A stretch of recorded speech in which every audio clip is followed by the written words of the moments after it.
C'est bon, je crois. Bienvenue à toutes et à tous pour un nouvel épisode de Parlons de votre mental. Aujourd'hui, j'ai le plaisir de recevoir dans l'émission Juliette Aubert. Salut Juliette. Bonjour, salut, merci de me recevoir. Écoute, c'est avec grand plaisir que je t'accueille sur le podcast.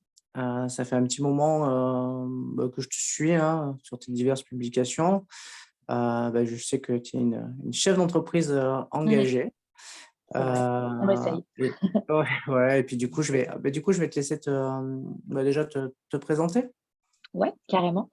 Moi, je m'appelle Juliette, j'ai 26 ans. Ça fait 3 ans que j'ai créé Période avec une de mes meilleures copines que j'ai rencontrées à l'école. Et en fait, Période, c'est un service qu'on propose aux entreprises pour mettre à disposition de leurs salariés des protections périodiques. Donc, au même titre que tu aurais dans les toilettes du papier toilette, tu aurais dans les bureaux du café en libre service, là, l'idée, c'était d'adresser aussi ce besoin physiologique que sont les règles et qui a été un peu oublié dans ce monde de l'entreprise, donc en proposant des distributeurs à nos clients. Et donc, ça fait 3 ans qu'on fait ça et on s'est lancé en parallèle de nos études quand on était en master 2, quoi. C'est assez incroyable ça, parce que du coup, tu t'es lancé pendant que tu étais en master 2 et comment dire, quand on est en master, ça nécessite quand même une charge de travail qui est quand même conséquente. Ouais, Du c'est coup, vrai. la première question qui me vient, avant d'attaquer le portrait chinois, c'est comment tu as fait pour gérer cette charge mentale, faire tes études tout en créant une entreprise en même temps? Je crois que j'ai eu un peu un truc limite naïf et un peu inconscient. Tu vois, c'est que j'étais tellement sûre de moi sur ce projet-là, ça me faisait tellement vibrer que j'ai un peu foncé. Et après, je me suis rendu compte de la difficulté du truc que je venais de faire, tu vois. Mais en fait, dans l'école que j'ai fait, la particularité, c'est qu'on avait 1 an de césure en fait entre le master 1 et le master 2 pour partir à l'étranger, pour faire des stages, pour se constituer une expérience professionnelle. Et la chance qu'on a eue, c'est qu'on a pu, nous, avec Margot, mon associée, faire des stages dans Période déjà. Donc, on a eu 6 mois avant de rentrer en master 2 où on faisait que ça toute la journée. C'était notre stage. Donc, quand j'ai repris les cours, pour moi, on avait tellement avancé pendant 6 mois qu'il fallait que je continue cette charge de travail. Et c'est vrai que tout ce qui était vie étudiante, moi, j'ai un peu mis de côté. Je sortais pas, j'allais pas aux soirées du BDE, j'allais pas au week-end d'inté, etc. Parce que moi, j'étais déjà, en fait, plus étudiante dans ma tête. J'étais déjà dans ce projet-là. Après, il faut dire que la vie fait bien les choses ou mal, je ne sais pas. Mais on s'est lancé 3 mois avant le Covid. Donc, on a été en fait à un moment obligé, avec le premier confinement, de laisser un peu de côté notre projet de société et de se reconcentrer sur nos études puisque tous les clients potentiels qu'on avait avaient fermé à cause du confinement. Donc, si Ah tu oui, veux, effectivement. bon. Mais après, c'est vrai que ça m'a rattrapé la charge de travail et la charge mentale surtout.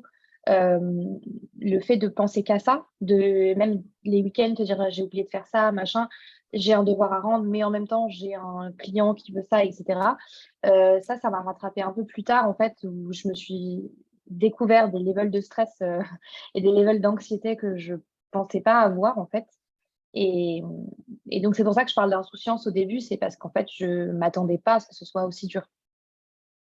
Ouais, je comprends. C'est vrai que la période du Covid, pour ceux qui avaient des projets et qui les ont lancés, même si Mm. c'était juste avant ou même pendant, ça n'a pas été chose très, Ouais, très simple, quoi.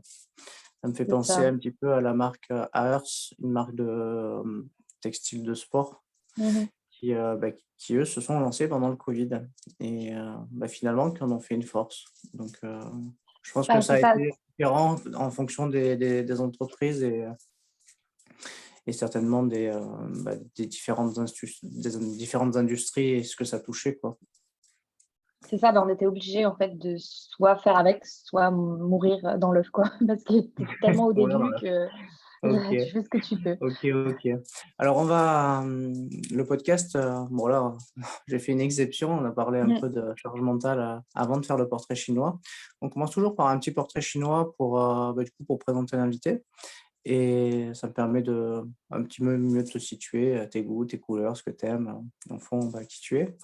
Et ensuite on parlera de ton mental, on reviendra sur ton parcours et on parlera des différents, on va dire différents déterminants, psychologiques qui sont, généralement attribués, à la préparation mentale et qui sont nécessaires pour, aussi bien la performance que son bien-être et puis voilà.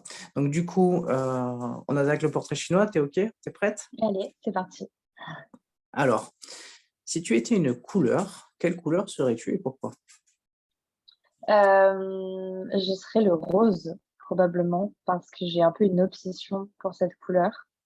C'est venu très récemment parce qu'avant je me disais que c'était un peu, cliché, tu vois, pour une fille d'aimer le rose. Mais en fait, à chaque fois j'y retournais, donc je me suis dit: «OK, on y va à fond sur cette couleur» et parce que je la trouve douce et à la fois, good vibes, tu vois? Enfin, le rose, ça veut toujours dire que c'est positif. OK. Si tu devais choisir un livre, quel livre choisirais-tu? Ah! Un livre, là, en ce moment, alors je vais déroger un peu à la règle parce que c'est une graphic novel, donc c'est un roman, graphique quoi, comme un peu une BD. En ce moment, j'ai beaucoup aimé les BD, Heartstopper qui ont été, donc c'est une jeune, autrice, anglaise qui a, qui a écrit ça du coup, bah, quand elle était, il y a quelques années, donc quand elle était, genre elle avait la vingtaine, on va dire. Et ça a été adapté en série Netflix, donc c'est comme ça que moi j'ai connu et c'est sur, deux jeunes garçons qui tombent amoureux et en fait ça raconte de manière très simple leur histoire d'amour et ça m'a fait en fait, au-delà de l'histoire que j'ai beaucoup aimée, ça m'a fait tomber amoureuse de son storytelling parce que c'est l'histoire la plus simple du monde mais merveilleusement bien racontée. Donc j'ai adoré. Voilà. OK. Quel est le moment de la journée que tu préfères? Mmh, le matin, quand, je viens de me réveiller et que j'ai pas encore, trop de choses à faire. Tu vois, ce moment un peu hors du temps où tu sais que ça va être, une grosse journée, que tu vas solliciter, pas mal, bah, ton cerveau, ton corps et cetera. Mais là, pour l'instant, c'est encore calme et tu te réveilles en douceur et ça, j'aime bien. Si tu devais, être une qualité, quelle qualité serais-tu? L'empathie, c'est super important et c'est trop, enfin, je trouve qu'on en manque terriblement et du coup, ça amène des situations où les gens ne se comprennent pas. Et juste réussir à se mettre à la place de quelqu'un 5 minutes pour comprendre ce qu'il est en train de vivre, ça rend la chose hyper puissante et ça permet aussi de mieux comprendre ses émotions à soi, parfois. Si tu étais une citation, quelle citation Mmh. serais-tu? Mmh, il y a pas de problème, il y a que des solutions. Bah, ouais, c'est vrai. Si tu devais, être un podcast, quel podcast choisirais-tu? Oh, j'en écoute plein. Hem, J'aime bien les podcasts un peu intimistes où les gens racontent leur vie. Là, dernièrement, bah, il y a le podcast de Lena Mahfouz qui est sorti, que moi je suis depuis super longtemps et que j'adore.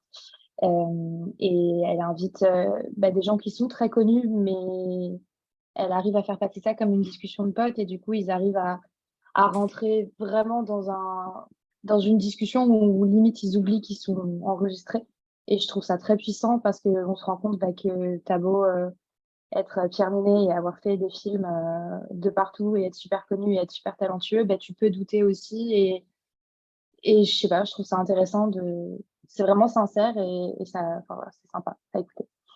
Bah, ouais, de toute façon, même si on est célèbre, on reste des humains Des humains, c'est ça. avec des émotions, des choses qu'on vit chaque jour, donc forcément. Si tu devais choisir une musique, quelle musique choisirais-tu? Ça c'est difficile parce que j'écoute tout et n'importe quoi. Enfin, ça n'a aucune cohérence, mais je sais pas, je dirais à la limite, je triche un peu, je dirais, une artiste. C'est plusieurs de ses musiques, j'aime beaucoup Ariana Grande. OK. Si tu étais un animal, quel animal Un choisirais-tu? chat. Un chat, directement. J'hésite même pas. Est-ce que tu as un chat? Tu en as? Non, j'ai pas de chat, mais ça ne saurait tarder. OK. Allez, encore, 1 ou 2 petites questions. Si tu devais être un mot, quel mot serais-tu? Heu, je dirais, c'est un mot positif, genre le «oui», tu vois? Parce que un brainstorming ou une solution, ça doit toujours commencer par «oui» et plutôt que toujours de direct trouver les problèmes. Donc je dirais le «oui». OK. Et une dernière, si tu devais être une, innovation technologique, quelle innovation serais-tu? Distributeur de protection périodique. Non, je Ah rigole. ben voilà. Il y a pas trop de technologie, mais pourquoi pas. Non, ouais, une innovation sociétale, en tout cas, je serais ça et après en innovation technologique, peut-être quelque chose pour limiter un petit peu le réchauffement climatique parce que bon, c'est pas OK. c'est pas pas terrible, quoi. Bon, ben, merci beaucoup pour ce petit, portrait chinois qui nous a permis d'en savoir un petit peu plus, sur toi. On va revenir un petit peu, bah, du coup, sur, bah, l'objet du podcast, hein, le mental. Mais on va déjà commencer par ton parcours. Est-ce que tu pourrais nous resituer un petit peu ton parcours? Comment, voilà, comment tu es arrivé à devenir chef d'entreprise? Bah, un peu par un concours de circonstances, en vrai, parce que moi, j'ai fait une fac de droit à l'origine. J'ai raté le concours Sciences Po quand j'ai été au lycée. Donc j'ai commencé un peu mon parcours, supérieur, enfin mes études supérieures par un échec. Donc j'en étais, malade, j'étais vraiment, dépitée d'avoir raté ce concours et donc je me suis inscrite en droit un peu sans trop savoir, ce que j'allais faire là-bas. J'ai fait 3 ans de licence où je me suis fait des potes, trop cool, mais je me rendais bien compte que j'avais rien à y faire et donc je me suis dit: «Je vais quand même pas totalement changer de voie, je vais aller, à l'IAE, qui est une école de management à Aix-en-Provence et je vais passer en RH». En fait, vu que je faisais du droit social, les RH, c'était un peu logique de passer par là. Donc je m'inscris à l'IAE en RH, je fais ma rentrée, en RH et 3 semaines après la rentrée, je rencontre Margot. On n'est pas dans la même classe, mais on a des cours en commun et en fait, tout de suite, on se met à imaginer des applications à créer, des innovations de je sais pas quoi. Enfin, moi, j'avais jamais parlé d'entrepreneuriat, je savais même pas ce que ça voulait dire à ce moment-là. Mais je sais pas, avec Margot, tout de suite, on s'entend bien et on a en fait un business game qui est organisé, à l'IAE en début d'année, où pendant un week-end, tu dois réfléchir à créer un projet qui soit, viable, qui soit rentable, qui soit innovant et en fait, donc nous, avec Margot, on se retrouve dans une équipe avec d'autres filles et on a l'idée de parler de règles. Donc c'est une idée qui a pas grand-chose à voir avec Période, mais qui en fait en pose les bases, notamment sur le fait qu'on est sur un marché qui est tabou, qu'on est sur un marché qui est opaque, qui a des problèmes comment dire? En fait, il y a si tu veux, les industriels aujourd'hui, ils ont pas d'obligation de dire ce qu'il y a dans les tampons. C'est pour ça qu'il y a eu autant de scandales sur la composition, c'est que tu te retrouves avec des produits chimiques, avec des pesticides, avec du chlore et cetera. Mmh. Alors qu'à côté de ça, quand tu as, par exemple, tu lances une nouvelle crème enfin, en cosmétique, c'est hyper réglementé parce que c'est quelque chose que tu te mets sur la peau. Et donc, du coup, nous, on se rend compte de ça, on se dit, OK, on va réfléchir à quelque chose et tout. Et en fait, de fil en aiguille, moi, ce week-end-là, je découvre un peu ce que c'est l'entrepreneuriat, je découvre le mindset à avoir. Moi, j'étais toujours à me dire que j'étais pas créative et là, je me découvre en fait une créativité débordante pour résoudre des problèmes. Et en fait, ça me plaît trop. Et avec Margot, vraiment, je pense que tu vois, ça nous allume une petite flamme en nous, en fait, où on se dit: «Mais c'est trop bien» et puis on gagne, du coup, le concours avec cette idée-là. On voit l'engouement des gens autour en disant: «Mais les filles, c'est trop bien, il faut que vous continuez» et cetera. Et donc bah, de RH, je me suis réorientée sur, du marketing et plus du management et en fait, avec Margot, on a utilisé tout notre temps à l'école pour créer Période. Donc, c'est plus l'amour de l'idée, on va dire, et le côté un peu défi de faire quelque chose qui n'existait pas jusqu'à présent, qui m'a poussée vers l'entrepreneuriat. Mais vraiment, enfin, moi, j'ai pas d'entrepreneur dans ma famille, je connaissais vraiment pas le principe. Je venais pas d'un milieu business en plus, donc moi, à la fac de droit, tu devais être avocat, magistrat et c'est tout, quoi. Il y avait pas d'autre choix de carrière. Donc c'est pour ça que ça m'est un peu tombé dessus, quoi. C'est génial de se dire que du coup, et ça pourrait donner des idées que du coup, tu peux intégrer une école et que quand tu sors de l'école, en fait, tu as créé ton entreprise, quoi. C'est ça. Ça sera un super concept pour les gens qui ont déjà cette fibre Ouais, entrepreneuriale. carrément. Et je sais qu'en plus, les écoles le développent de plus en plus parce que justement, bah, il y a de plus en plus d'entrepreneurs jeunes, qui veulent se lancer. Ah bah oui, on en voit sur LinkedIn, ils ont 16 ans et ils Mmh. ont déjà lancé leur C'est boîte de ça, com. c'est ça. Donc ouais, faut pas être en retard là. Bientôt, on va Non, voir là, on est déjà les has-been, quoi. dès le biberon, on va devoir mettre un peu de C'est ça. marketing, de com. Mmh. OK. De quoi tu es le plus satisfaite là, à ce jour?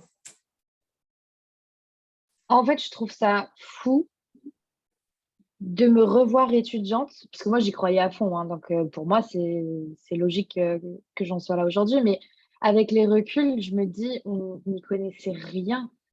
Et aujourd'hui, on a une boîte qui tourne avec des clients et tu vois, enfin, on travaille avec des grands noms du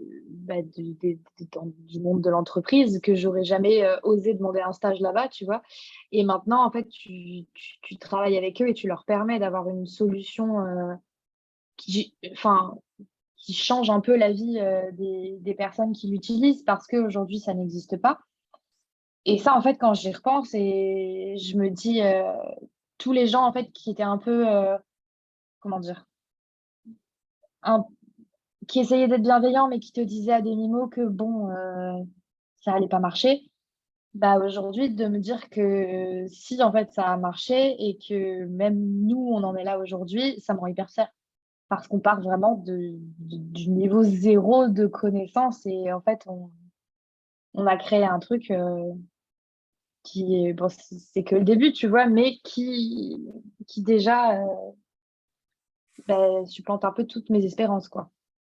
Ouais, c'est un peu la magie de créer quelque chose qui n'existait pas. Parfois, Mmh. on pense qu'on crée, mais on pense que ça se trouve, ça existe déjà mais au final, c'est génial, enfin, en tout cas, je trouve ça génial et en tout cas, Mmh. bravo pour votre audace Merci. et votre détermination et votre travail aussi parce que de toute façon, moi qui viens plus du sport, et en tout cas, de l'excellence sportive aussi bien chez les jeunes que chez les adultes, de toute manière et on peut très bien développer des compétences, mais si on ne les travaille pas et si on n'est pas déterminé à Mmh. réussir, c'est rare que C'est le ça. résultat soit au bout. Donc après il faut compter sur le temps et aller un tout petit peu de chance. Ouais, Mais un peu beaucoup quand même. la chance, on se la procure soi-même, hein, c'est souvent ce que je Mmh. dis, quoi et par, son envie de réussir et son entourage aussi, c'est important. Comme tu disais tout à l'heure, on aura toujours des gens en face de nous pour nous dire que ça va pas être possible, et cetera. Mais bon, je crois que ces gens-là, en fait, c'est surtout d'eux qui parlent. Donc Ouais, c'est ça. faut pas les écouter, quoi. Bon, en tout cas, c'est super inspirant. Ça commence bien déjà ce podcast, j'aime bien. Donc forcément, si je te dis: «Rendre possible l'impossible», c'est une Je te phrase qui te dirais parle, qui te fait que écho? ouais, complètement. J'ai je sais pas si c'est une qualité ou un défaut, parce que, bah, une qualité poussée à l'extrême, c'est un peu un défaut, mais moi, c'est un truc que j'ai toujours en fait, je ne conçois pas que les choses soient impossibles. Pour moi, c'est juste qu'on n'a pas réussi à réfléchir assez au problème et à, tu vois, le tourner dans un sens, dans l'autre pour que ce soit possible. Mais justement, en fait, quand tu quand tu es au début d'un projet, quel qu'il soit, on a trop tendance à te dire: «Oui, mais non, mais ça marchera pas parce que, tu vois, lui, il sera pas d'accord. Oui, mais non, mais ça, c'est impossible parce que machin». Et en fait, du coup, c'est ce que je te disais tout à l'heure avec le oui et le positif, c'est que ça coupe net ta créativité. En fait, si aujourd'hui, il y a quelque chose qui est impossible, ça veut juste dire qu'on n'a pas pensé à la bonne manière d'aborder le problème, tu vois? Donc ouais, ça me parle de fou. Ouais, c'est ça. Bah, du coup, il faut, comme tu dis, je parle souvent, moi, de la montgolfière, prendre de la hauteur, Oui, c'est ça. regarder les choses de manière un peu plus loin, un peu plus éloignée pour pas avoir le nez dedans ou comme on dit, le nez dans le guidon. Et parfois, en s'extrayant des choses, on voit mieux les solutions aussi, quoi. Mm, tout à fait. Ok, ok. Bon, là, on va rentrer dans le dur, hein. On va rentrer dans le mental. Euh, ça y est, On va ça y parler est, de c'est ton parti. mental. Si tu devais Vas-y. définir ce mot, le mot mental, toi, comment Le tu le mental, définirais? euh, je dirais que c'est la petite voix dans notre tête qui nous parle. Alors, je sais que pas tout le monde a cette petite voix, mais moi, j'ai une petite voix dans ma tête que j'entends et enfin, qui pense, tu vois. Et je dirais que c'est ça, en fait, c'est cette capacité qu'on a, en fait, à soit se booster, soit se détruire personnellement, suivant comment notre mental va, tu vois. Mais ouais, je dirais que c'est ça. Ouais, en prépa mentale, on parle de discours interne, Mm. c'est-à-dire, voilà, c'est les pensées positives ou les pensées parasites qu'on pourrait avoir et qui peuvent en tout cas nous inhiber. Et Mm. du coup, souvent, on travaille un petit peu là-dessus. Donc voilà, la petite voix, les auditeurs, ne vous inquiétez pas, tout va bien. C'est ça, ce n'est pas non plus. Voilà, voilà. Et si tu devais définir une personne qui a un bon mental, tu la décrirais comment cette personne? Je dirais qu'elle vit avec sérénité. Tu vois, c'est pas nécessairement toujours le, le côté un peu cliché et un peu malsain qu'on peut voir sur les réseaux parfois sur le faut toujours être positif, faut pas faut pas se laisser polluer par le négatif. Moi, je pense que pour apprécier le positif, il faut parfois passer par des moments douloureux ou des moments négatifs. Je veux dire, les émotions, elles sont là aussi positives que négatives pour nous faire exister. Et je dirais que quelqu'un qui a un bon mental, c'est quelqu'un qui en fait est juste serein par rapport à ça et qui va laisser ses émotions négatives exister au même titre que ses émotions positives et vivre en fait tout ça avec la même intensité. Ouais, en fait, ce que tu veux dire, c'est qu'il va être capable de les identifier, bonnes ou mauvaises, et Mm. de les accepter, de les traiter et d'en faire quelque chose. C'est ça, je pense que ça fait plus de mal en fait d'essayer de supprimer ces émotions négatives en disant non, il faut pas que je sois triste, il faut pas que je sois en colère parce que c'est pas bien. Du coup, en fait, ça te crée une espèce de boule d'énergie que tu caches, que tu enfouis. Et je pense que du coup, il y a un moment en fait où c'est plus fort que toi et ça ressort. Et donc, Ouais, quelqu'un qui tout à aurait un fait. beau mental, il aurait cette sérénité de se dire, OK, là, je suis pas bien, c'est pas grave. On va y réfléchir, on va se poser. Je pense qu'en fait, la technique de l'autruche ou du déni, c'est la pire chose à faire pour notre mental. Donc, la personne qui a un bon mental, elle fait pas l'autruche, quoi. Ouais, mais tu as raison, c'est aussi finalement, c'est poser des mots sur les émotions qu'on vit pour finalement instaurer un dialogue avec quelqu'un qui va nous permettre aussi d'en parler pour mieux s'en extraire ou pour aider à réfléchir. Mais après, toutes les émotions, elles sont importantes, hein. Mm. Dire Bah, elles quand sont on là a pour une peur, raison. voilà, quand on a peur, c'est qu'on est peut-être forcément en danger par rapport à quelque chose, une intuition ou quelque chose qu'on a vu. Donc en fait, il faut vraiment prendre en considération toutes ces émotions pour, pour pouvoir adapter la meilleure réaction possible en fonction du contexte. Et Mm. ça, c'est important. Tu as tout à fait raison. Alors, c'est vrai que on parle de plus en plus de développement personnel, heu et on parle beaucoup de psychologie positive. Mais c'est vrai que, oui, il faut rester avec un mindset positif, ça je suis d'accord, mais il faut Mm. être, comme tu dis, être en capacité, d'accepter ce qui vient, bon comme mauvais, parce que de toute manière, c'est comme on dit souvent, hein, c'est dans les difficultés qu'on se crée ses plus belles opportunités et qu'on progresse en tant qu'être humain, quoi. Mm. Carrément. Dans la résolution des problèmes, parce que si tu as jamais de problème, tu ne vas jamais les résoudre, en fait. C'est un peu c'est exactement ça, et c'est un peu la même chose que si tu es tout le temps heureux, au final, t'es juste rien, tu vois. Enfin, je veux dire, si t'es tout le Ouais, temps, en fait, tu sais, quand tu as eu un truc vraiment nul où t'es démoralisé, et après il se passe un petit truc positif, et ben tu le vis trop bien parce que tu dis waouh, c'est génial. Là, j'ai passé 3 jours au fond du trou. là, ça va beaucoup mieux. Alors que si tout le temps, il se passe des choses bien, bah, notre cerveau, en fait, il est toujours habitué à vouloir plus. Donc, en fait, au bout d'un moment, tu es blasé. Et du coup, bah, c'est dommage. Tu as tout à fait raison. Je suis, en phase, aligné avec ce que tu dis. Si, on parle de confiance, comment, toi, tu te situes par rapport à la confiance? Est-ce que tu as toujours eu confiance en toi et c'est quelque chose que tu cultives depuis longtemps? Ou, tu pas toujours eu confiance en toi en fonction des domaines et tu as appris à gagner en confiance avec le temps? Ça, c'est un sujet qui est super dur parce que pendant longtemps, je mélangeais confiance et estime. Je mélangeais la confiance en moi où, j'étais persuadée de pas avoir confiance en moi et paradoxalement, j'ai jamais, je me suis jamais trop laissée influencer dans mes choix, notamment, tu vois, quand tu es jeune, tu hésites entre, la filière scientifique et la filière littéraire. Alors je sais plus si je sais crois que ça existe plus, mais bon bref. Tu vois? Et moi, en fait, tous mes potes étaient partis, bah, en scientifique et moi, je m'étais dit: «Non, moi, je vais aller, de ce côté-là». Pareil pour les études. Enfin, moi, j'ai toujours un peu su où j'allais et même au moment de monter ma boîte, bah, que ce soit mes parents, mes amis, ils avaient pas toujours compris ce que je faisais, mais je me suis jamais laissée, polluée par ça et j'ai toujours su, en fait, ce que je voulais faire et là où je voulais aller et parce que j'avais confiance en mes capacités mentales, j'avais confiance en moi. Mais après physiquement, en tant que jeune fille, c'est compliqué d'avoir confiance en soi, hem et c'est pour ça que je te parle de mélange, en fait, entre confiance et estime. C'est que moi, j'ai toujours dit, «J'ai confiance en ma tête, mais j'ai pas confiance en mon corps». Alors qu'en fait, pour moi, c'était plus une histoire d'estime de moi, d'image corporelle, tu vois, de complexe que je pouvais avoir quand j'étais ado et que j'ai encore aujourd'hui, hein, je vais pas faire genre que c'est guéri, mais on y travaille.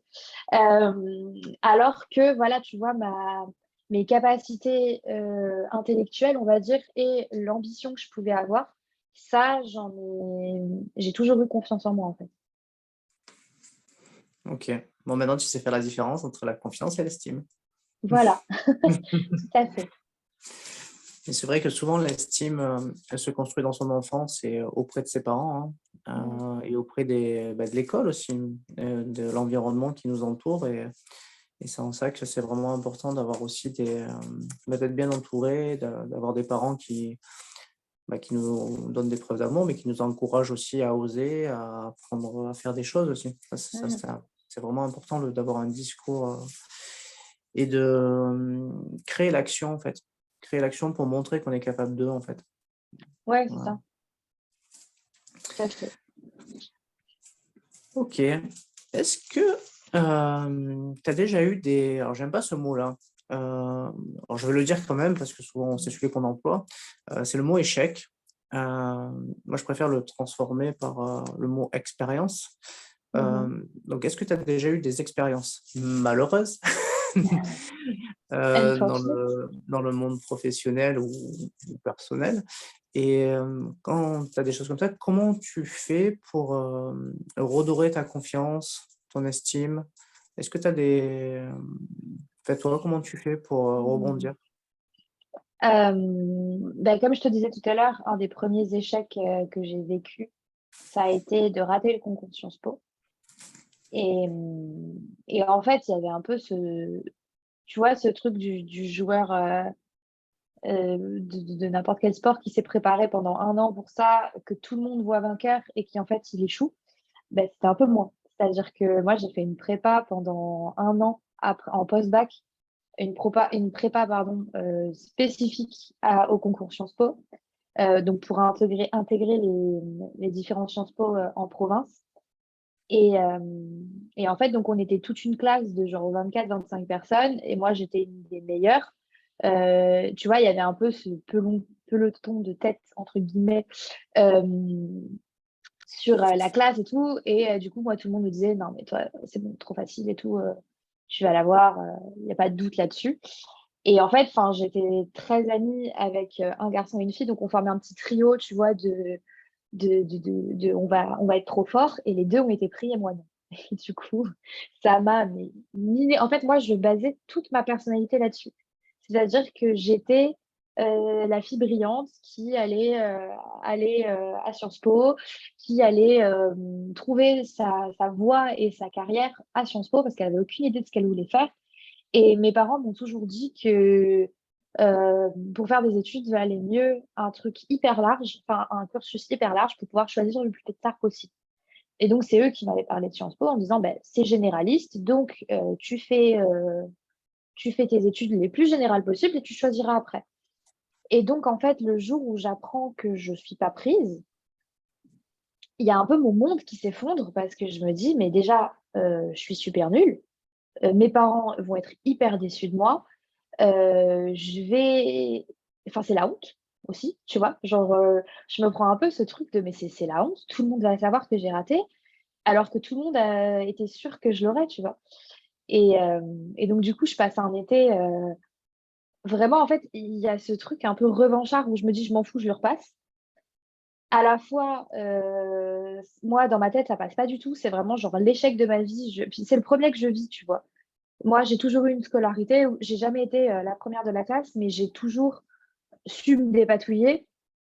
J'ai sauté une classe, donc on m'a beaucoup répété que j'étais intelligente, que j'étais surdouée, que j'étais je sais pas quoi. Donc, moi, dans ma tête, à ce moment-là, je comprends pas ce qui n'a pas marché. Et donc, forcément, on m'a menti et je suis pas si forte que ça, tu vois. Et, et en fait, donc j'arrive le premier jour à la fac à la rentrée où je me suis inscrite par dépit. Je suis dépitée d'être là. C'est la première fois que je me retrouve du coup avec des gens qui ont mon âge, puisque moi j'avais sauté une classe et là je me retrouve avec des gens de mon âge. Donc j'ai perdu cette spécificité entre guillemets.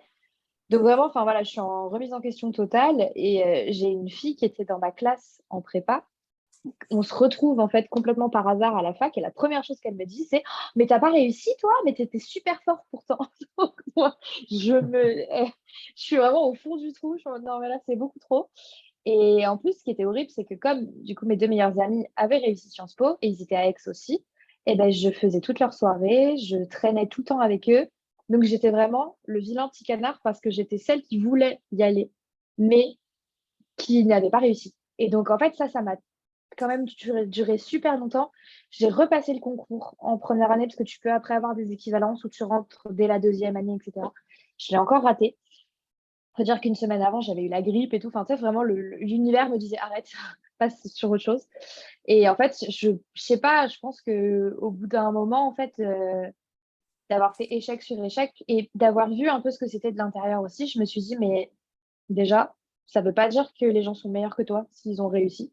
Ça veut juste dire que bah, ils ont réussi et toi non. Et je me suis rendu compte surtout après que mon parcours, il était tellement parfait pour m'amener bah, à rencontrer Margot, à créer Période et à m'épanouir dans cette voie-là, que voilà, tu vois, ça m'est venu quelques années plus tard en me disant, mais j'avais rien à y faire. Et en plus, pour la petite histoire, Margot a aussi raté le concours Sciences Po, donc tu vois, ça nous a fait un truc, une expérience commune, Ah, un point un point commun. commun, ouais, c'est Et ça. j'ai envie de rebondir un petit peu sur une thématique que j'aborde souvent, en fait, c'est le regard des autres. Du coup, comment tu as vécu ce regard des autres par rapport à, tu vois, quand tu Mm. rencontres en tout cas une étudiante et qui te dit, bah, qu'est-ce que tu fais là, en gros? Je pensais que tu avais réussi. Comment tu as vécu Ouais. ça, cette période? Comment tu l'as géré? Ah, c'est horrible. Mais parce que en plus, moi, j'ai toujours eu du mal avec ça. Tu vois, le collège, le lycée, surtout le collège, tu as beaucoup ce truc où tu te construis par rapport aux autres aussi.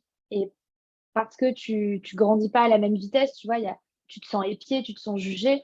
Et ça, c'est vrai que j'ai même encore un peu du mal aujourd'hui, parfois, avec le regard des autres.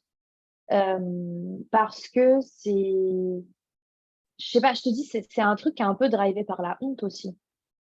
C'est un sentiment où, en fait, faut pas que tu aies la honte.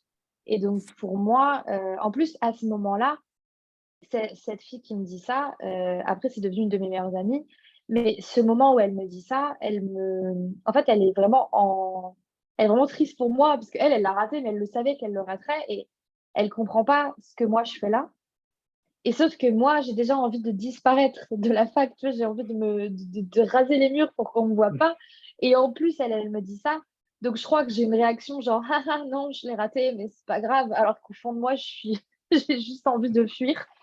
Et, et après, pareil, dans les soirées Sciences Po, alors je suis pas toujours identifiée comme celle qui est pas dans notre classe, donc qu'est-ce qu'elle fout là, c'est bizarre. Mais c'est vrai que parfois, quand je discute avec eux, ah, et toi, du coup, t'es pas avec nous, ah, ok, d'accord, machin. Et en fait, c'est plus moi qui imagine que c'est important pour eux, alors que je pense que eux s'en foutent parce que enfin, Aix, c'est une petite ville, tu vois, et c'est Mm. très fréquent que les étudiants d'un pôle traînent avec d'autres. Et en fait, enfin, la fac de droit et Sciences Po, ils sont toujours foutus ensemble. Et donc, c'est pas nécessairement un problème, mais moi, pour moi, c'en était un. Pour moi, c'était, mais ils doivent le savoir, que je suis pas, que j'ai rien à faire là, et eux, ils ont réussi, moi non. Et donc, ouais, non, le regard des autres, ça a été difficile, et ça l'est encore aujourd'hui, hein, je vais pas mentir. Puis tu sais, quand on t'a toujours appris que justement, ton... tu étais brillante, donc en fait, tu allais tout réussir. Quand tu rates quelque chose, moi, j'ai un peu un problème avec mon propre échec. J'ai pas le droit à l'échec. Parce que, enfin, je m'autorise pas à avoir Ouais. des échecs. Parce que, justement, j'en ai vécu peu. Et du coup, c'est pas nécessairement une bonne chose. Parce que ça te fait un rapport hyper malsain avec l'échec. Ouais. Avec les expériences pas réussies. Les expériences malheureuses. Moi, les échecs, c'est juste un jeu. Tu sais, c'est le jeu avec les pions Ouais, auquel tu avances. c'est ça. Mais ce que je trouve que quand on est trop, les gens sont trop vite focus sur je vais me planter, je vais être en échec. Et très Mm. souvent, bah, rien que le fait de le visualiser ou de le mentaliser t'amène à échouer en fait. Bah, ouais, si tu le projettes, Mm. forcément, en fait, c'est surtout quand tu as pas d'autre option, tu vois? Moi, en fait, Mm. j'avais pas d'autre option que de réussir Sciences Po. Donc quand je l'ai raté, j'étais complètement démunie parce que je me disais: «C'est impossible que enfin, ma vie, elle est foutue. Ça y est, j'ai 18 ans, ma Ah, vie est foutue». c'est un mauvais rêve, je vais me réveiller. Ouais, c'est ça. Et Ok. c'est pareil, quand tu as ton entreprise, tu vois? Tu te dis: «C'est pas une option, je peux que réussir». Et donc, dès qu'il se passe quelque chose, de négatif, tu perds un gros client, tu fais une négo qui se passe pas bien et donc en fait, le chiffre d'affaires que tu pensais, enfin que tu pensais sécuriser, tu l'as pas. Donc tu te retrouves, à galérer parce qu'en fait, enfin tu vois, nous on commence l'entreprise, premier confinement. Bon, OK, après tu sors de là, bon, bah, tu réussis tant bien que mal à faire ta première année. La deuxième année, on se retrouve à faire beaucoup de marchés publics, donc tu perds un peu cette phase de négociation. Donc en fait, il y a beaucoup de choses où tu te fais des idées de, «Mon entreprise, elle va être, merveilleuse, elle va être, trop forte et je vais, devenir, la prochaine, millionnaire». Tu vois? Dans le sens où, tu t'imagines forcément réussir et quand la réalité ressemble pas à ce que tu t'es imaginé, bah, du coup, tout de suite, tu pars en négatif en disant: «Non, mais en fait, je vais pas y arriver du tout et en fait, je vais me planter tout court et ça va être, catastrophique». Alors qu'en fait, on peut peut-être juste se calmer et voir la truc étape par étape et ça a été un truc à apprendre aussi, moi, pour moi, l'idée, elle était tellement géniale que j'avais limite aucun effort à faire et tout le monde allait y adhérer et bon, c'est pas le cas. Ok. Toi qui es dans le monde de l'entrepreneuriat, je pose souvent, ça fait longtemps que je ne l'ai pas posé cette question, mais elle a trait un petit peu à la motivation.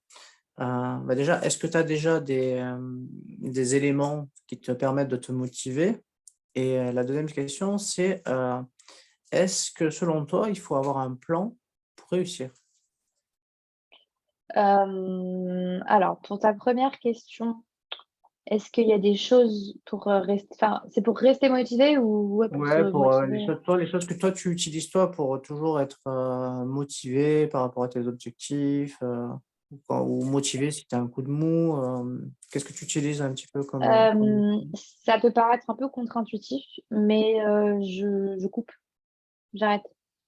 En fait, quand je n'ai plus de motivation, je forcer le truc. C'est un peu ce que je disais tout à l'heure, par rapport à, tu vois, le fait d'avoir un de pas avoir l'option d'arrêter, tu vois? Si tu en fait, tu dis: «OK, je Mmh. suis pas motivée, mais c'est pas grave, j'y vais, je m'en fiche, machin», tu t'épuises et en fait, après, la moindre tâche, te semble, impossible et du coup, quand je suis plus motivée, j'accepte que je le suis plus.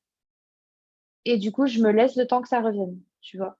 Euh, si pendant, si j'ai eu un mois hyper intense où j'ai fait que courir partout et que je me rends compte que j'arrive même plus à lire ma boîte mail sans avoir envie de, de partir en courant, j'éteins, tu vois, je pose une après-midi, je pose tout mon travail, j'y retourne le lendemain.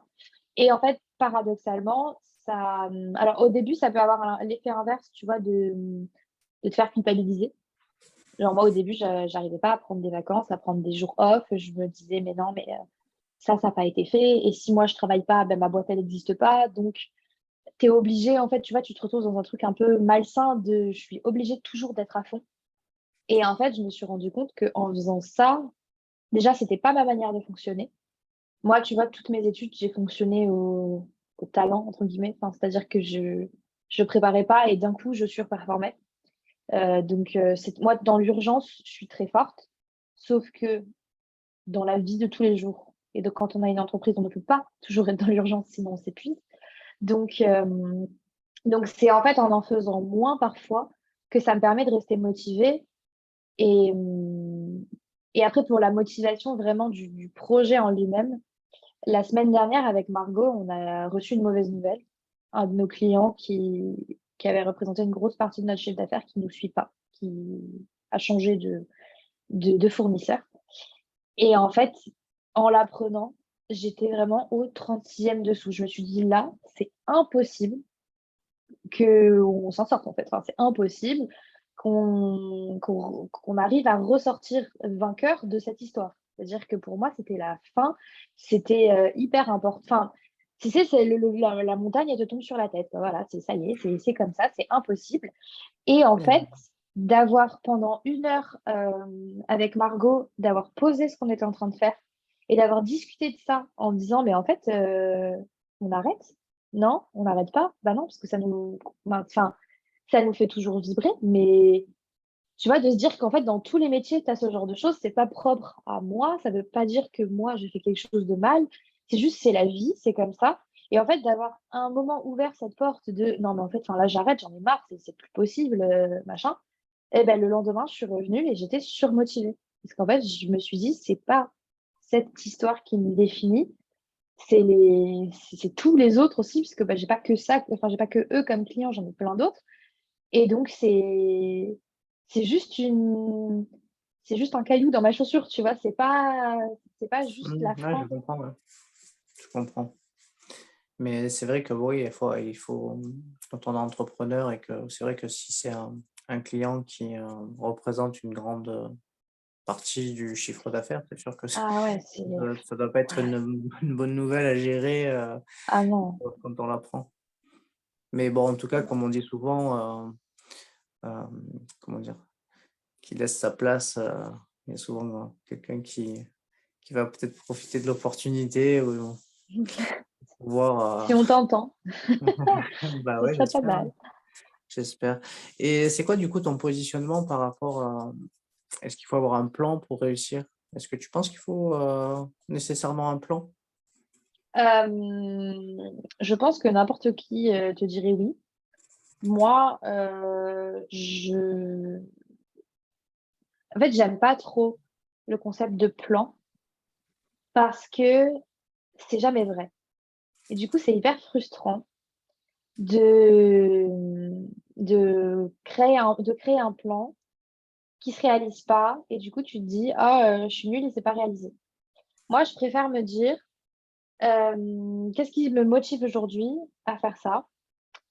Où est-ce que j'ai envie d'amener mon entreprise? Enfin, je serais fière je suis déjà fière de moi, mais je serais fière du parcours de l'entreprise le jour où il se passe ça.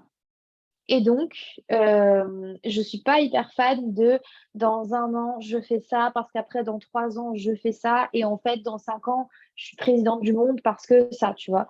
Mmh. Moi, en plus, je pense que ça, c'est un biais de génération Covid. Tu as monté ta boîte et 4 mois après, la pandémie mondiale a fait fermer la Terre entière. Mais moi, j'avais des grands plans et il y a un petit virus qui est arrivé et qui a chamboulé toute la conjoncture du monde. Euh, Tu vois, pareil, en début d'année, on a eu des grosses difficultés avec Margot pour trouver des clients parce que entre les élections, la crise, enfin la guerre en Ukraine et puis plus tard la crise du pétrole, en fait, ça, c'est des choses que tu peux pas contrôler et que tu peux pas savoir que ça va exister. Donc moi, j'ai du mal à me dire, non mais là, dans 3 ans, c'est simple. En fait, il va se passer ça, ça, ça. Et moi, j'ai comme ambition de faire ça parce qu'à tout moment, je sais pas quoi, là, tu vois, genre il se passe encore un truc de fou et qui fait qu'en fait, il y aura encore un ralentissement de l'activité parce que faut dire aussi qu'on est dans une période particulièrement complexe en termes d'inflation, de clients qui vont devenir peut-être frileux parce que, parce que tu payes de plus en plus cher certains trucs, etc. Donc, moi, je préfère me dire, voilà, moi, j'ai envie d'aller là, j'ai envie que période ce soit ça, et j'ai envie que les gens, quand ils pensent à période, ils se disent que c'est une entreprise engagée qui fait des choses pour changer la société, mais je préfère pas trop préciser ce plan parce que je me dis que, comme je te dis, en fait, on n'est pas sûr de nous, on sait pas où on va et que du coup, je préfère éviter de me dire ah non, mais trop bien, alors qu'en fait, je sais pas, il y a le Covid qui revient et tu te retrouves Quand confiné. quand je t'écoute, en fait, ça me fait penser un peu à Christophe Colomb. Et oui, tu es sur le D'accord. bateau et puis il était parti pour une destination et puis Ouais, finalement bah c'est ça. il a découvert l'Amérique et il est passé par plein de, enfin voilà, dans son bateau, il a dû avoir plein de péripéties, peut-être des tempêtes, des Ouais, il moments a vu des calmes. cailloux qui étaient pas là normalement, tu vois. Bah Voilà, là, moi, c'est et ça me pareil. ça me fait un peu penser un peu à ça, en fait, tu vois? Le navigateur, qui prend le bateau, il sait à peu près où il va, mais voilà, il sait pas trop Il à quel aimerait moment bien, il va arriver, combien de temps ça va lui prendre et ouais, tout ça. ouais, il aimerait bien aller en Inde, mais en fait, il y a un continent entre les deux, tu vois. Bah là, c'est un peu l'idée. C'est un peu ça, on aimerait bien aller là-bas, mais on ne sait pas ce qu'on va trouver en chemin. Et c'est ça qui rend le truc intéressant aussi, tu vois. C'est pour ça que moi, je suis pas trop dans l'anticipation de base dans ma vie aussi, tu vois. J'aime bien les choses spontanées, j'aime bien les petits moments que tu n'avais pas forcément prévus et en fait, bah, c'est trop bien parce que ça t'a donné, tu vois, enfin, typiquement, enfin, en fait, mon histoire entrepreneuriale, elle est hyper spontanée. Donc, forcément, peut, ça peut que être spontané le reste, tu vois. Avec Ouais. forcément parce qu'après, voilà, il faut aussi que tes aspirations, ce que tu as envie de faire, etc., faut quand même que ce soit réfléchi, tu vois. Enfin, je veux dire, faut pas non plus être en mode, oh, bah, on verra bien. Moi, je sais pourquoi je fais ça, je sais ce qui me motive dedans, je sais ce qui me plaît. Et voilà, bon, ça, c'est déjà pas mal de le savoir. Oui, tu mets du sens dans tes actions. Voilà, c'est ça. Mais après, de là à dire, il me faut un plan détaillé, non, ça, j'ai du mal. Non, mais c'est souvent c'est une question, que j'aime bien poser parce que, tout le monde n'a pas le même Mmh, positionnement. J'aime bien souvent aussi complètement. faire le parallèle avec, un athlète qui, par exemple, qui prépare, les Jeux olympiques. Mmh, Oui, il sait que son objectif, c'est d'être présent, le jour J pour, son épreuve et éventuellement avoir une médaille d'or. Mais tu sais pas si en chemin, il va pas se blesser, s'il va pas y avoir quelque chose. Je veux dire, on le voit bien, regarde avec la coupe du monde de football, ceux qui étaient sur la liste, il y en a eu 3 ou 4 qui sont rentrés à la maison pour blessure mmh. et finalement Et ouais, c'est d'autres qu'on a appelés finalement qui, au final vont vivre un rêve qui, finalement quand il y a eu la première liste, oui, bah, qu'ils avaient tu vois, dû faire une croix dessus et en fait, ouais. bah mais c'est pour ça qu'en fait, tu vois, tout à l'heure, tu parlais du facteur chance. Il y en a aussi indéniablement un peu à un moment. Tu as un peu des coups de baguette magique comme ça, par-ci par-là, heu et c'est pour ça qu'avoir un plan trop détaillé, bah, pour moi, en tout cas, c'est pas hyper intuitif, quoi. OK. OK, OK. On va parler un peu de ta gestion des émotions. Donc tu me disais que, tu pouvais avoir dans l'entrepreneuriat, tu peux avoir des coups de bourre, c'est-à-dire, pas mal de choses à faire, après tu m'as dit que tu aimais quand c'était à flux tendu aussi, que c'était Mmh. c'est dans ces moments-là où tu étais hyper efficace. Justement, comment parce qu'il y a des gens qui ne le sont pas efficaces quand il y a trop de choses à faire et puis il y en a d'autres qui le sont. Comment tu l'expliques? Comment tu t'organises pour, être efficiente dans ces moments-là? Et bien gérer tes émotions en même temps, quoi? Hem, alors pendant longtemps, ça a été de la survie. Donc c'est là où justement, je me suis j'ai enfin compris à quel point j'étais anxieuse.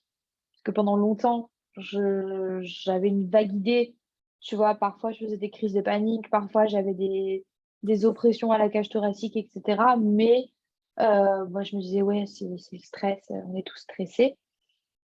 Sauf que, bah, là, à un moment, quand c'est ta boîte et que tu peux pas penser à autre chose tous les jours, je me suis rendu compte que vraiment j'avais un souci en termes d'anxiété et en termes de gestion des émotions, et si bien que parfois mon corps stressait par réflexe.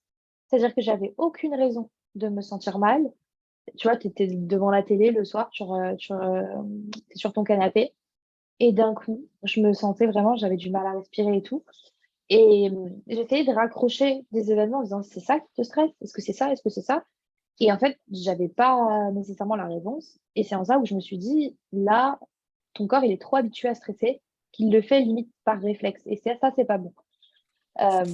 Et donc du coup, c'est là où j'ai essayé de justement, bah, enfin, tu vois, je fais de la sophro et cetera. J'essaye de me détendre un peu et de respirer parce que ça, pareil, au début de période, je respirais super mal et je sais que c'est hyper bizarre de dire ça, mais en fait, tu vois, j'avais quelqu'un au téléphone et je parlais tellement du haut du corps, tellement vite, tellement, un peu stressée que du coup, j'étais essoufflée juste en parlant et et c'est en ça où je me suis rendu compte que j'avais un souci de respiration, tu vois? Que j'étais jamais en respiration profonde, j'étais toujours en survie et et du coup, bah, pour gérer, tous ces parce qu'en fait, c'est pas tellement pour moi la charge de travail qui va me stresser, c'est plutôt, l'inquiétude de l'avenir. C'est pour ça aussi peut-être que j'aime pas faire des plans parce que, tu vois, tu es là, un dimanche, soir, sur ton canapé, tu regardes la télé, tout va bien et d'un coup, tu as ton cerveau qui te dit: «Mais, si on n'a plus jamais de clients, il se passe quoi?» Et du coup, je sais pas et donc du coup, j'ai grave des trucs comme ça où: «Mais, imagine, ça marche pas, on fait quoi?» Et en fait, c'est plus ça qui me tétanise et qui me fait peur et qui du coup me crée de l'anxiété et ça m'a créé des insomnies. Donc après, tu arrives le matin, tu es décalqué, donc enfin, tu as plus du mal en fait à faire vivre ton entreprise au quotidien parce que toi, en fait, tu es complètement, tu as peur, tout simplement. Tu es complètement consumé par la peur, mais c de la peur en plus qui te donne pas forcément l'énergie parce que, tu vois, c'est un peu quand je te parlais tout à l'heure de ce «scénario catastrophe» entre guillemets, du gros client qui ne passe plus par toi. Ça, c'est un truc que ma tête, elle aurait pu me dire, mais sauf que si je suis dans l'anticipation de ce truc, je vais pas le régler puisqu'il n'existe pas ce problème. Donc je vais me retrouver juste à m'inquiéter et à angoisser de ça, alors que le jour où ça arrive, et ben là, ma peur, elle va vraiment utiliser sa fonction première de: «OK, coup de pied», tu vois, quand tu te noies là, tu mets un coup de pied au fond de la piscine, tu remontes et je fais quoi? OK. Alors que juste d'avoir peur de l'avenir et de m'inquiéter d'un truc qui potentiellement peut arriver, mais potentiellement ne peut pas arriver, ça, c'était trop énergivore et c'était trop, anxiogène aussi, quoi. Donc ça a été sur ça qu'il a fallu que je travaille, en fait, de me dire: «Ton problème, tu le règles quand il existe et Mmh. après, le reste, on n'y pense pas». Ouais, du coup, ce qui arrive souvent, enfin moi je l'ai vécu, plutôt dans dans le sport, c'est quand tu te projettes, dans une victoire et que finalement, en fait, tu as pas encore fini le match, en fait, tu es absent du moment présent et Exactement. tu te projettes, sur, quelque chose qui, bah, qui est pas encore fait, en fait, pas réalisé. Bah, c'est souvent là où tu rates plein de choses puisqu'en fait, le moment présent, il est bien présent Mmh. et si tu es pas focus à ce moment-là pour, bah, jouer le coup qu'il faut jouer, au bon moment, bah, finalement, c'est à ces moments-là, souvent, tu perds, en fait, parce que tu es passé à Mmh. côté Mmh. et Ah mais complètement. ça arrive, ça arrive et très souvent dans le sport. quand on se voit trop beau ou qu'on anticipe le résultat et que du coup on se dit bah c'est bon, on a gagné quoi, il n'y a pas besoin de se, on va préserver le score ou Ouais, là, ça parce va que, en trop fait, facile. Et là, oh. ouais, c'est ça. Et c'est là souvent que bah du coup tu t'envoies tellement ce message à ton cerveau que c'est gagné que finalement il se dit bah c'est gagné donc hop il se met en mode économique, mode bah c'est gagné et c'est souvent ça en fait. C'est un peu des ouais comme tu dis c'est des réflexes en fait finalement après qui se créent. Ouais, C'est tout à super fait. intéressant en fait, en tout cas ta manière de, bah, de du coup d'intellectualiser en tout cas ce process en fait, de Mm. comment, ça arrive et puis du coup, bah, finalement le fait de du coup c'est la sophrologie du coup qui t'aide à, bah, du coup à rester sur le moment Ouais, présent? ça a été le plus efficace parce qu'il y a un... J'avais essayé la méditation, mais en fait, quand ta tête, elle est inquiète, c'est difficile de... Enfin, en fait, quand c'est des pensées comme ça que tu contrôles pas, c'est difficile de venir dire à ton cerveau, vas-y, calme-toi, ça va aller. Et en fait, la sophrologie, ce que j'aime bien, c'est qu'il y a un côté très physique, très... tu vois, c'est des exercices où tu inspires, tu restes en apnée pendant quelques temps. Et ça, en fait, l'apnée, ça te shoot un peu, parce que forcément, ton cerveau, manquant d'oxygène, il est un peu en ouh là là. Et donc, ça te force à prendre des plus grandes inspirations et à vraiment ressentir des sensations très physiques. Et c'est ça, je pense, qui manque quand tu t'échappes dans ta tête et tu t'inquiètes, en fait. Et donc, tu vois, tu es en scénario catastrophe en cascade. Il te manque un peu cet ancrage physique de je sens des palpitations de mon cœur, je respire, j'ai chaud, j'ai froid, tu vois, je serre les poings, je sais pas, voilà, des exemples comme ça, mais c'est vrai que ça m'aide pas mal parce que ça passe justement par le côté très, très physique. Ouais, c'est ça, c'est se reconnecter à son corps et c'est Mm. ce qu'on peut utiliser très souvent quand on fait un body scan, de la relaxation, Ouais, voilà. Après ça ce qui et peut être ah, différent, c'est pour les gens qui ont des flux de pensée très intenses et c'est vrai que la ouais, méditation au départ, c'est très, très compliqué parce qu'en fait, tu arrives pas à débrancher ton cerveau, en fait. Donc c'est vrai que de passer par la respiration, le souffle, et très souvent, en fait, quand on est focus sur sa respiration, ça fait très souvent taire ses pensées puisque du coup, mm, donc c'est vrai que ouais, c'est c'est ça. des exercices qui sont très, très, très, très efficaces, hein, et qu'on utilise, très régulièrement et qui ont une grande efficacité en fait et que je conseille vraiment à tout le monde. Bah, Mm. en plus, tu en as la preuve vivante, tu nous l'expliques vachement Ah bien. ouais, vraiment. Vraiment parce que moi, j'y croyais pas du tout, hein. Au début, je me disais: «Oui, bon, respirer, certes, on sait tous le faire», tu vois? Bon, non et pareil, moi, j'avais tendance à vouloir justement fuir mes pensées, à vouloir pas écouter mon cerveau. Donc dans ces moments-là, plutôt que d'adresser mon inquiétude, je cherchais à la fuir.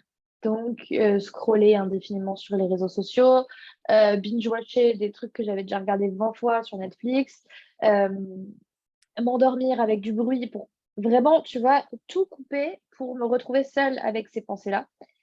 Alors ça marche pas, hein, voilà, spoiler alert, ça ne fonctionne pas et en fait, ce qui m'a pas mal aidée là-dessus aussi, c'est, d'aller marcher dans la nature sans distraction. En fait, puisque, je sais pas, la nuit, il y a un côté un peu inquiétant, un peu, tu vois, tu as toutes tes angoisses de je pense des trucs même très enfantins qui remontent de, tu peur, tu arrives pas à dormir, il fait noir, il fait froid, il fait moche et cetera. Alors que quand tu marches en pleine journée, que, tu as, l'odeur de la nature, que tu as les bruits de la nature, que tu monopolises ton corps aussi puisque tu marches et ben, ça me permettait d'avoir mon cerveau qui allait penser à tout plein de choses mais de l'aborder avec plus de sérénité que, je te dis du truc subi de, avant d'aller dormir, «Et on fait quoi s'il se passe ça?» tu vois?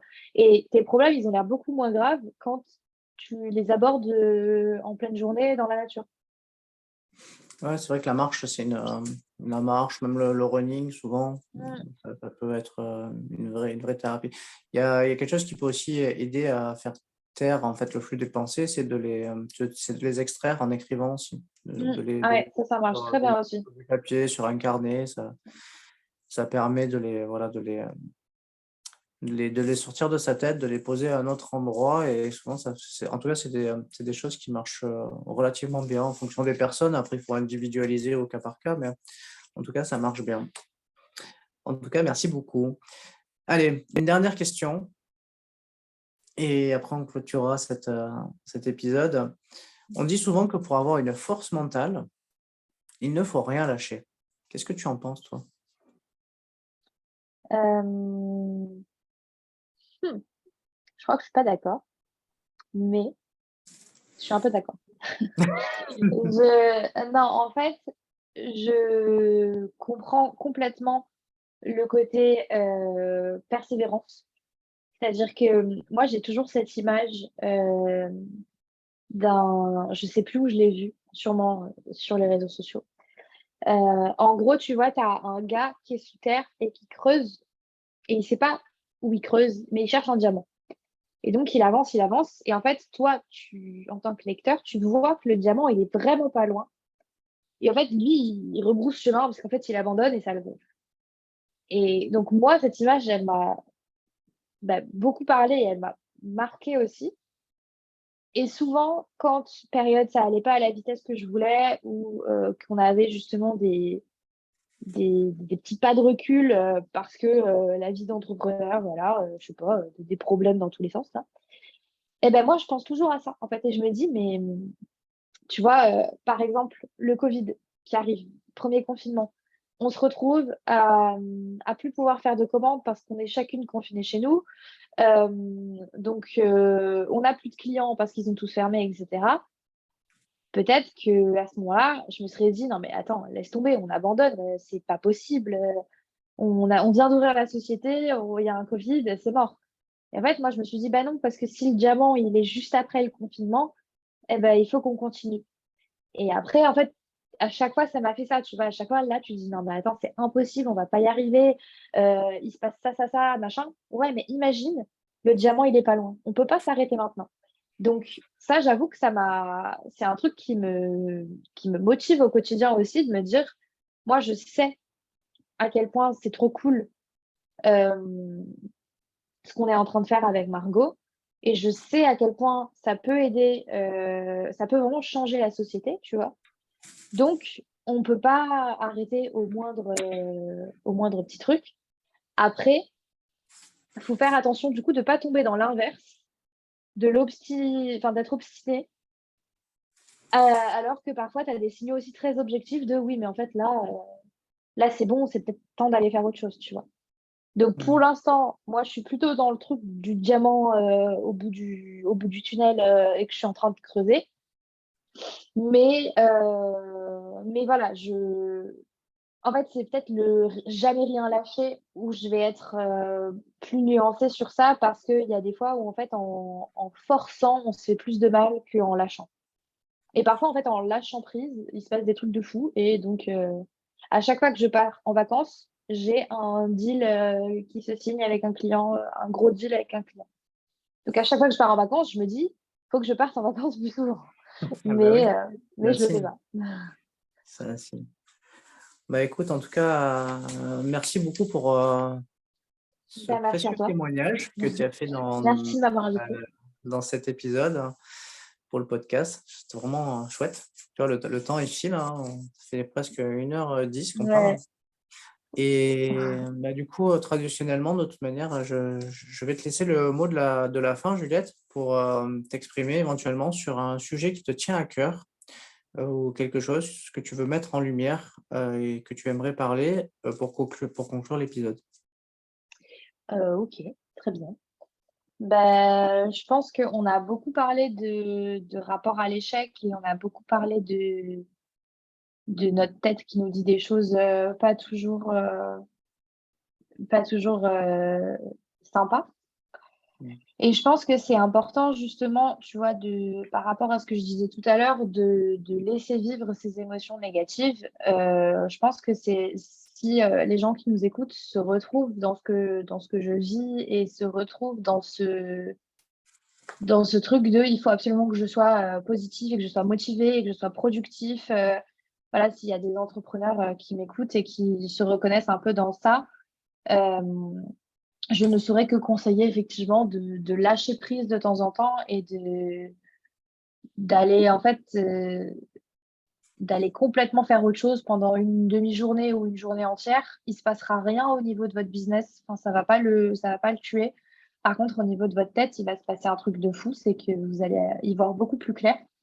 Et on parle souvent des entrepreneurs, tu vois, qui ont la tête dans le guidon, qui n'arrivent pas à prendre du recul, etc. Et je pense que c'est hyper important justement d'en avoir conscience que ça se joue pas seulement sur le truc très factuel de j'envoie des mails et je réponds au téléphone, c'est pour ça que j'arrive pas à prendre du recul. C'est que parfois aussi, c'est notre tête qui nous en empêche parce qu'on est inquiet, parce que on veut fuir en fait ces sentiments pas agréables qu'on est en train de vivre. Et du coup, je pense que c'est hyper important qu'on en ait conscience et qu'on mette sur pause un peu dans notre vie pour repartir avec plus de sérénité. Tout ça, c'est vraiment important, la sérénité, comme on l'a dit tout à l'heure. Bah écoute, en tout cas, merci beaucoup Juliette. Bah, merci à toi, c'est un En tout plaisir. cas, si on veut te contacter, si on veut échanger avec toi, je suppose que bah, le meilleur moyen, c'est de te contacter sur LinkedIn, Ouais, hein. complètement. Et bah, du coup, bah, écoute, je te dis un grand merci. Bah, merci à toi, C'était un vrai c'était plaisir un plaisir. de faire cette interview. Et bah, écoute, à très bientôt pour de À nouvelles très aventures. bientôt. C'est ça. Attends, quitte pas. Hop.